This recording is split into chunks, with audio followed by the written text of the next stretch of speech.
ನಮಸ್ಕಾರ ಬಂಧುಗಳೇ, ಪವಿತ್ರವಾಣಿ ಚಾನಲ್ಗೆ ನಿಮ್ಮೆಲ್ಲರಿಗೂ ಆತ್ಮೀಯ ಸ್ವಾಗತ. ಜೀವನದಲ್ಲಿ ಒಂದಲ್ಲ ಒಂದು ಕಷ್ಟ ಕಾಡುತ್ತಲೇ ಇದೆ, ನೆಮ್ಮದಿಯೇ ಇಲ್ಲದಂತಾಗಿದೆ ಎಂದು ಬೇಸರಗೊಂಡಿದ್ದೀರಾ?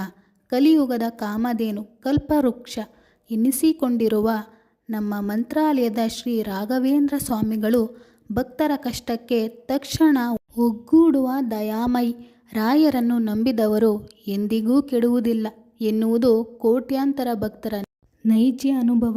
ಇವತ್ತಿನ ಈ 3 ನಿಮಿಷದ ವಿಶೇಷ ವಿಡಿಯೋದಲ್ಲಿ ಎಂತಹದೇ ದೊಡ್ಡ ಕಷ್ಟವಿದ್ದರೂ ಅದರಿಂದ ಮುಕ್ತಿ ಪಡೆಯಲು ಗುರುವಾರದ ದಿವ್ಯ ದಿನದಂದು ನಾವು ಜಪಿಸಬೇಕಾದ ಆ ಒಂದು ಶಕ್ತಿಶಾಲಿ ರಾಯರ ಮಂತ್ರ ಯಾವುದು, ಅದನ್ನು ಶಾಸ್ತ್ರೋಕ್ತವಾಗಿ ಜಪಿಸುವ ವಿಧಿವಿಧಾನವೇನು ಎಂಬುದನ್ನು ಅತ್ಯಂತ ನೀಟಾಗಿ ತಿಳಿಸಿಕೊಡುತ್ತೇನೆ. ಎಲ್ಲೂ ಸ್ಕಿಪ್ ಮಾಡದೆ ವಿಡಿಯೋವನ್ನು ಕೊನೆಯವರೆಗೂ ನೋಡಿ ರಾಯರ ಆಶೀರ್ವಾದಕ್ಕೆ ಪಾತ್ರರಾಗಿ. ಬಂಧುಗಳೇ, ರಾಯರ ಆರಾಧನೆಗೆ ಗುರುವಾರ ಅತ್ಯಂತ ಶ್ರೇಷ್ಠವಾದ ದಿನ. ಅಂದು ಮುಂಜಾನೆ ಬೇಗ ಎದ್ದು ಸ್ನಾನ ಮುಗಿಸಿ ಮಂತ್ರಾಲಯದ ರಾಯರ ಪಟಕ್ಕೆ ಅಥವಾ ವಿಗ್ರಹಕ್ಕೆ ತುಳಸಿ ದಳಗಳಿಂದ ಪೂಜೆ ಮಾಡಿ, ಒಂದು ತುಪ್ಪದ ದೀಪವನ್ನು ಹಚ್ಚಿ, ಪೂಜೆ ಮುಗಿದ ನಂತರ ಪ್ರಶಾಂತವಾಗಿ ಕುಳಿತು ರಾಯರನ್ನು ಮನಸ್ಸಿನಲ್ಲಿ ಧ್ಯಾನ ಮಾಡುತ್ತಾ, ಈಗ ನಾನು ಹೇಳುವ ಈ ಶಕ್ತಿಶಾಲಿ ಮೂಲ ಮಂತ್ರವನ್ನು ಕನಿಷ್ಠ 108 ಬಾರಿ ಅಥವಾ ಸಮಯವಿಲ್ಲದಿದ್ದರೆ ಕನಿಷ್ಠ 28 ಬಾರಿ ಶ್ರದ್ಧೆಯಿಂದ ಜಪಿಸಬೇಕು. ಈ ಮಂತ್ರವು ನಮ್ಮ ಮನಸ್ಸಿನ ಆತಂಕವನ್ನು ದೂರ ಮಾಡಿ ಸಕಾರಾತ್ಮಕ ಶಕ್ತಿಯನ್ನು ಮನೆಗೆ ತರುತ್ತದೆ.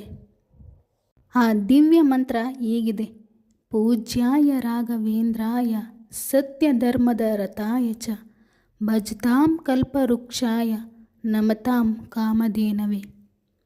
ಇದರ ಸರಳ ಮತ್ತು ನ್ಯಾಯಬದ್ಧವಾದ ಅರ್ಥವೇನೆಂದರೆ, ಸತ್ಯ ಮತ್ತು ಧರ್ಮ ಮಾರ್ಗದಲ್ಲಿ ಸದಾ ಮುನ್ನಡೆಯುವ, ತಮ್ಮನ್ನು ನಂಬಿ ಭಜಿಸುವ ಭಕ್ತರಿಗೆ ಕಲ್ಪವೃಕ್ಷದಂತೆ ವರಗಳನ್ನು ನೀಡುವ ಮತ್ತು ಶರಣಾಗತರಿಗೆ ಕಾಮಧೇನುವಿನಂತೆ ಕಾಮಿತಾರ್ಥಗಳನ್ನು ಕರುಣಿಸುವ ಪೂಜ್ಯ ಶ್ರೀ ರಾಘವೇಂದ್ರ ಸ್ವಾಮಿಗಳಿಗೆ ನನ್ನ ಅನಂತ ನಮಸ್ಕಾರಗಳು.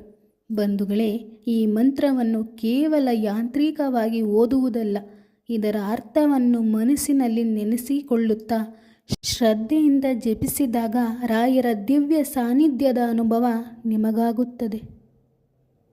ಈ ಮಂತ್ರ ಪಠಣದ ಜೊತೆಗೆ ಕಷ್ಟದಲ್ಲಿರುವವರ ಯಾರಿಗಾದರೂ ಒಂದು ಹೊತ್ತಿನ ಅನ್ನದಾನ ಮಾಡುವುದು ರಾಯರಿಗೆ ಅತ್ಯಂತ ಪ್ರೀತಿಪಾತ್ರವಾದ ಕೈಕಾರ್ಯ.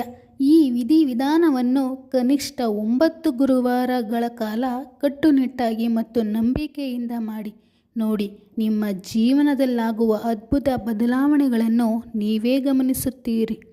ಈ ಭಕ್ತಿಪೂರ್ವಕ ಮಾಹಿತಿ ನಿಮಗೆ ಇಷ್ಟವಾಗಿದ್ದರೆ ವಿಡಿಯೋವನ್ನು ಲೈಕ್ ಮಾಡಿ, ನಿಮ್ಮ ಆಪ್ತರಿಗೂ ಶೇರ್ ಮಾಡಿ. ಇಂತಹ ಮತ್ತಷ್ಟು ನ್ಯಾಯಬದ್ಧ ಹಾಗೂ ಆಧ್ಯಾತ್ಮಿಕ ಮಾಹಿತಿಗಳಿಗಾಗಿ ನಮ್ಮ ಪವಿತ್ರವಾಣಿ ಚಾನಲ್ ಹಿಂದೆ ಸಬ್ಸ್ಕ್ರೈಬ್ ಆಗಿ. ಶ್ರೀ ಗುರು ರಾಯರು ಸದಾ ನಿಮ್ಮ ಕುಟುಂಬವನ್ನು ರಕ್ಷಿಸಲಿ.